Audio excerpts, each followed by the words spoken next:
En esta segunda parte, donde abordamos el tema de la revolución industrial, nosotros vamos a ver cómo, digamos, Inglaterra se transforma en la primera nación industrial.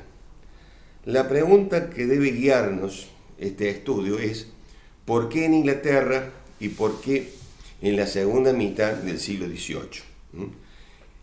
No nos olvidemos, como dijimos digamos, en el video anterior, que toda Europa va a presentar distintos manchones de protoindustria y de avances en el sentido de lo que después va a ser justamente el modo de producción fabril. El modo de producción fabril es justamente el modo característico de la revolución industrial. Este modo de producción fabril, es bueno que lo tengan bien en cuenta, es justamente la concentración de los trabajadores en un solo lugar, donde ya existe una división del trabajo, donde cada trabajador va teniendo, digamos, sus distintas actividades, que son a su vez coordinados, no hace cada uno lo que quiere, y que a esas tareas se les va a ir agregando la mecanización. Una mecanización que en un primer momento va a ser, digamos, llevada adelante por fuerza viva, fuerza de la persona, fuerza animal, fuerza animada, y después esa mecanización va a ser llevada adelante por energía inanimada. Eso es parte de todo este proceso. Es un proceso que no es extraño.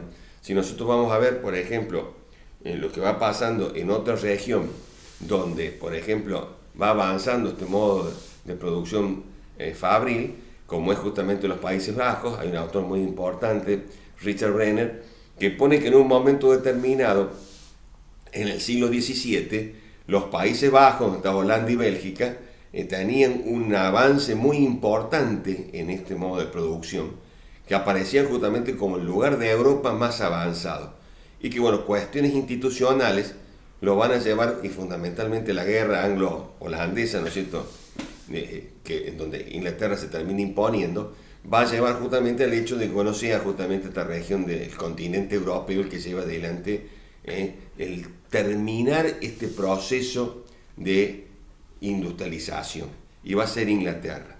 ¿Qué característica tiene Inglaterra? Inglaterra es un país mercantilista, pero no es el país mercantilista más exitoso. El país mercantilista más exitoso es justamente Francia. Hasta la primera mitad del siglo XVIII, Francia parecía como un país mucho más avanzado que Inglaterra. Y en general los países no tienden a cambiar sus modelos si lo que están haciendo sienten que les va bien. Entonces, no hay un incentivo para el cambio, cuestión que sí tiene Inglaterra por no ser justamente la nación más avanzada en el siglo XVIII de Europa. Entonces, esto va a ser una cuestión importante para tener en cuenta por qué en Inglaterra. Y en Inglaterra, a su vez, se va dando un sistema, ¿no es cierto?, en donde se nota aún que más que el conocimiento científico es el conocimiento empírico. Hay un autor muy importante que es Hoffman, que marca justamente esto.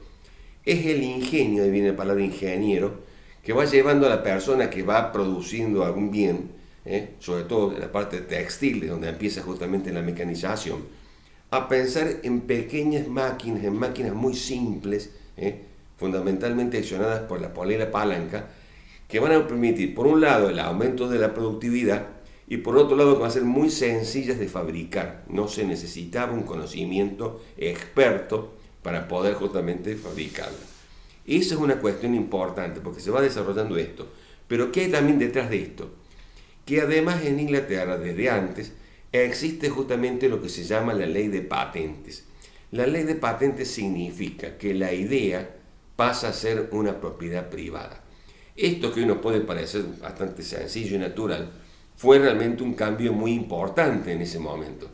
No aparecían las ideas como algo que podía ser objeto de propiedad privada. Entonces había un incentivo para inventar cosas, patentarlas, y a partir de allí obtener una cuasi renta que les permitía vivir bien, porque todo el que quería utilizar un bien patentado tenía que pagar un derecho, ¿no es cierto?, un royalty por esa maquinita, esa máquina. Entonces, eso también aparece como una cuestión importante para explicar por qué Inglaterra. Los otros países no tenían ley de patente. O sea, cualquiera le robaba la idea a otro y no pasaba nada. En Inglaterra sí, había un problema serio. Otra cuestión importante es su carácter insular, que lleva entonces que la navegación de cabotaje era muy importante y significaba, digamos, un ahorro en los costos de transporte. Tempranamente Inglaterra comenzó a conectar sus ríos por medio de canales, por lo tanto el tráfico en barcazas también significaba un ahorro dentro del transporte, lo cual, digamos, hacía que las mercaderías en su trayecto de un lugar a otro no se encarecieran tanto. En el tema a veces de los factores de la producción, nosotros encontramos que dos bienes muy importantes, que dos elementos muy importantes, como son el carbón y el hierro, existen en abundancia en Inglaterra, y entonces este hecho que va a permitir justamente la fabricación de acero, y el acero aparece como un material que se va transformando en un bien muy importante y que va sustituyendo la madera y lo que es justamente el hierro fundido, el hierro dulce.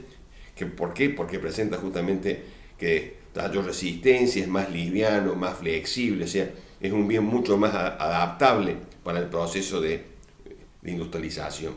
Porque junto con este proceso de industrialización, no nos olvidemos que va avanzando la sustitución, digamos, de todo lo que es la energía animada, las personas, digamos, y los animales, por una energía inanimada, fundamentalmente de los ríos, pero fundamentalmente, ¿no es cierto?, con la aparición de la máquina a vapor. La máquina a vapor, ¿no es cierto?, inventada en Inglaterra, va a ir primero por Newcomen y después perfeccionada por Watts, se va a transformar en una cosa muy importante porque libera, digamos, la producción de lo que podía ser un condicionamiento en cuanto a su localización. La máquina a vapor puede ser llevada a cualquier lugar, pero esta máquina a vapor, ¿no es cierto?, si bien significa un aumento de la productividad, significaba también una tensión importante sobre lo que eran los medios de los que estaban hechas las máquinas. Entonces, el desgaste que tenían, digamos, las máquinas, que eran fundamentalmente de madera, con el vapor se aumenta más todavía y comienza entonces un proceso de ser sustituido primero por hierro y después van a ser sustituidos por el acero. Una cuestión anterior, pero también muy importante para explicar el desarrollo de Inglaterra, no nos olvidemos que la industria dinámica es justamente la industria textil, van a ser las leyes de navegación. Las leyes de navegación, digamos, decretadas por Cromwell durante la República Inglesa, son muy importantes porque estipulan que todas las mercaderías debían entrar y salir de Inglaterra en barcos ingleses. Esto significa entonces un gran estímulo a la construcción naviera, y el barco tiene justamente dos componentes. Por una parte, la parte, digamos, física de abajo, material, que es todo de madera, y por otro lado el velamen. Y el velamen justamente es de tela. Entonces la industria textil va a tener un insumo muy grande porque las velas van a tener un desgaste muy grande y van a tener que ser repuestas permanentemente. O sea, hay una demanda muy grande, digamos, de telas, y entonces eso también va a ser justamente una cuestión importante para explicar por qué esa invención empieza fundamentalmente por lo textil. Además de todo lo que vendría a ser la industria indumentaria, la sustitución o la complementación, digamos, de la oveja, que era, digamos, lo que había justamente en Inglaterra, por el algodón, que viene fundamentalmente de Estados Unidos, de las colonias que tenía Inglaterra en Estados Unidos, y como una fuente secundaria también de abastecimiento el algodón que venía de Egipto. Entonces nosotros vemos cómo en Inglaterra va apareciendo entonces una cuestión muy importante, esta cuestión de las patentes, que es una cuestión institucional, a lo cual se agrega el avance que había en la parte impositiva que venía de la Carta Magna Inglesa, en donde nadie estaba obligado a pagar impuestos que no habían sido votados por sus representantes. Y además, dentro de la Carta Magna Inglesa aparece también que nadie podía estar retenido más de 48 horas sin ser sometido al juez natural, lo cual le daba una tranquilidad y una institucionalidad, digamos, a Inglaterra distinta.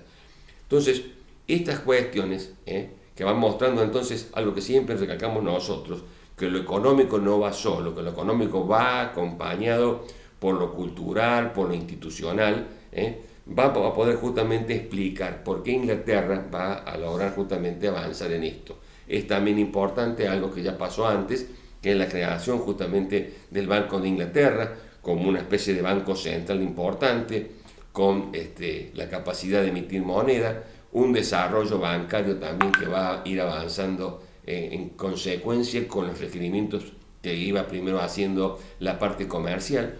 Entonces nosotros encontramos que Inglaterra va teniendo, digamos, una cantidad de factores que permite justamente explicar por qué se transforma en la primera nación industrial del mundo.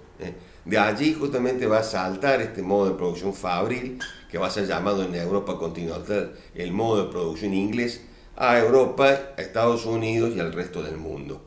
Con esto, bueno, espero haberles dado una visión general de lo que es la industrialización en Inglaterra.